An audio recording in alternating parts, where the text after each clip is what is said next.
Hola oyentes de Radio Sefarad y bienvenidos nuevamente a la geografía del Yiddish con Barda Fishbein. ¿Qué tal, Barda? Hola Jorge, hola a los oyentes de Radio Sefarad. Bueno, ya saben los oyentes que aquí cada 2 semanas recorremos algún punto de la geografía del este de Europa donde vivieron judíos. A veces son grandes ciudades, a veces ciudades más pequeñas y a veces aldeas minúsculas, pero que tuvieron su trascendencia y que pertenecen a ese mundo perdido, al viejo hogar de los judíos de Ashkenaz en el este de Europa, que se extendía por territorios de lo que era el antiguo imperio zarista ruso, y que corresponde a hoy en día a varios países: Rusia, Belarus, Ucrania, Polonia, o como en el caso del día de hoy, creo que es en Rumanía, ¿no? Sí, actualmente es Rumanía, efectivamente. Y aunque también fue Hungría. Y vamos a hablar precisamente de Shigetu o Shiget Marmatiei, que es un antiguo pueblecito en la época en que vamos a comenzar con la historia judía de la localidad, y hoy es una ciudad rumana de unos 40.000 habitantes, situada en el condado de Marmatiei, que también da nombre o apellido, digamos, al pueblecito. Está en el norte de Transilvania y al oeste, digamos, de Rumanía. Y perteneció a Hungría entre los años 1940 y 1944, que como vemos coinciden con esas reparticiones y divisiones extrañas que se hicieron durante la Segunda Guerra Mundial por voluntad de los nazis y en este caso de sus aliados húngaros. Uh-huh. Los judíos se instalaron en Shiget en el siglo XVII. La comunidad llevaba una vida tradicional, muy influenciada por los dirigentes religiosos, incluyendo los del movimiento hasídico, y también había, esto es una curiosidad, seguidores del falso mesías Jacob Frank, que continuó de algún modo la labor o la prédica de su predecesor Shabtai Tzvi, y al igual que este acabó convirtiéndose al Islam. Sin embargo, el franquismo pervivió en algunas localidades donde su pensamiento fue más influyente. A mediados del siglo XVIII vivían en Shiget 10 familias judías que sumaban 39 personas nada más, y a finales de ese mismo siglo llegaron a ser 143, pero en las primeras décadas del XIX ya eran 500. La comunidad judía se organizó precisamente en la segunda mitad del siglo XVIII, que se unió unos 20 años después a la Organización de Comunidades Ortodoxas de Hungría. Existían disputas con los judíos más liberales, que finalmente constituyeron la comunidad sefardí y construyeron su sinagoga entre los años 1900 y 1904, es decir, una sinagoga aparte, y desde 1906 el rabino de esta comunidad fue un maskil, el doctor Samuel Danzig, que fue asesinado durante la Shoah. Lo mismo ocurrió con el último rabino ortodoxo de Shiget, Yekutiel Yehuda Teitelbaum. La sinagoga sefardí aún está en pie y una de sus estancias se utiliza para ofrecer los servicios religiosos actuales. El resto sigue estando en obras porque la verdad es que se recuperó o se empezó a recuperar todo el recinto, y la parte que ya está utilizable es la que se utiliza para los servicios religiosos. Se trata de uno de los pocos ejemplos de esnoga o sinagoga sefardí de estilo morisco que ha sobrevivido a la Segunda Guerra Mundial. En Shiget tuvo yeshivot, escuelas judías, organizaciones sionistas, imprentas hebreas y bibliotecas. Y se editaron allí varias publicaciones, tanto en hebreo como en yiddish y en húngaro. Durante la segunda mitad del siglo XIX, aumentó rápidamente la población judía hasta alcanzar los casi 5.000 habitantes, doblando ese número en la primera década del siglo siguiente, es decir, del siglo XX. De manera que en 1941, durante la Segunda Guerra Mundial, Siget tenía el mayor porcentaje de población judía de todos los pueblos húngaros y los judíos eran el grupo mayoritario de su población.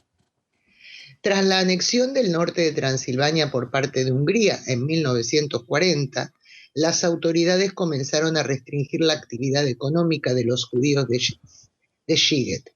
Los hombres en edad de servir en el ejército fueron reclutados para hacer trabajos forzados en 1942 y en el verano de 1944 los húngaros junto a sus aliados nazis establecieron un gueto en el Shtetl desde el que 12.000 judíos fueron deportados a campos de exterminio.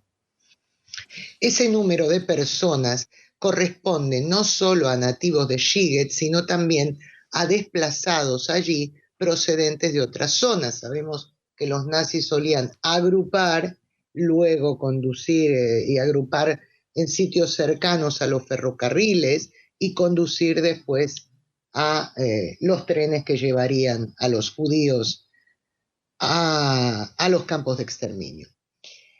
Una comunidad de aproximadamente 2.300 judíos se constituyó tras la guerra en el año 1947 y sus integrantes eran sobrevivientes nativos que retornaron y también judíos de otros sitios, asimismo sobrevivientes de la Shoah. De ellos, en el año 1970 quedaban nada más que 250, ya que fueron muchos los que emigraron, sobre todo a Israel. Actualmente no sé, porque hay mucha emigración de lo que era la antigua Unión Soviética, pero en Israel los rumanos eran una de las mayorías de inmigrantes, probablemente la mayor mayoría, por así decirlo, el mayor número de inmigrantes eran de origen rumano. Por un lado, el gobierno comunista del dictador Ceausescu presionó para que los judíos se marcharan. Y por otro, el gobierno israelí le pagó a Rumanía, o sea, este mismo dictador, $50 por cada judío que llegaba al país. En 1959, la Organización de los Judíos de Siget en Israel comenzó a publicar un periódico en hebreo, yiddish y húngaro sobre la historia judía de la localidad y la región a la que ésta pertenecía. Hoy hay alrededor de 100 judíos en Siget, y entre los nativos judíos destacados de Siget, como hacemos siempre, podemos mencionar al escritor en yiddish Ernst Lapsan, que además de su quehacer creativo se ganaba la vida como agente de seguros. Fue asesinado en Auschwitz en el año 1944. También al autor Hersch Leib Gottlieb, que cultivó el género humorístico, había nacido en el siglo XIX y antes de la existencia del teatro yiddish profesional, escribió sátiras y guiones para los Purimspiel, para las representaciones que hacen en la celebración de Purim, que eran tan populares y tenían tanto público que seguían representándose pasada la fecha de Purim y en otros momentos del año, y no solo se representaban en Siget, sino en varias localidades a su alrededor. Gottlieb fue también traductor, periodista y editor del primer semanario en hebreo de Hungría, Ashemesh, El Sol, que se publicó por primera vez en el año 1878. Entre 1893 y 1913 editó además el Jüdische Volkszeitung, el periódico del pueblo judío en yiddish. En 1986 comenzó a editar la publicación Die Wahrheit, la verdad, de periodicidad mensual y en este caso en hebreo.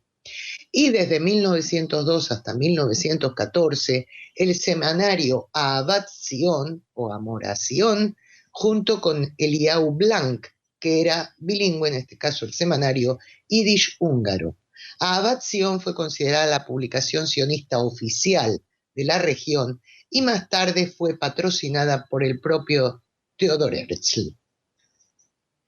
Aunque József Szigeti nació en Budapest, pasó su infancia en Siget, de donde tomó su apellido artístico.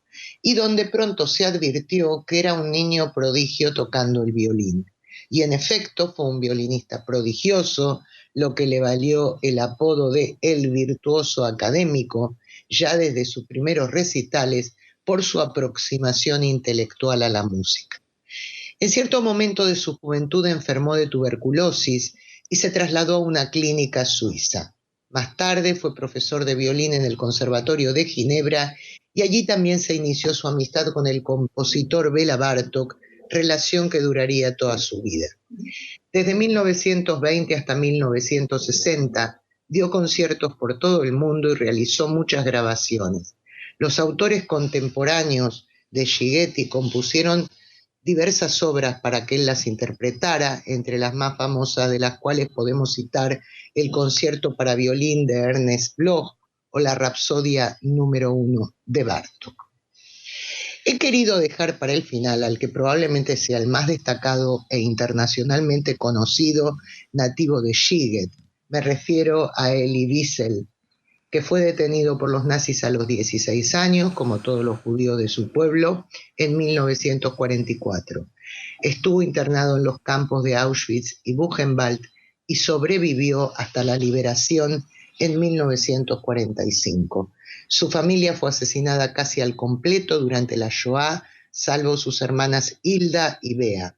Wiesel cursó estudios en la Sorbona y como periodista escribió para publicaciones de Israel, Francia y Estados Unidos, país al que se trasladó en el año 1956.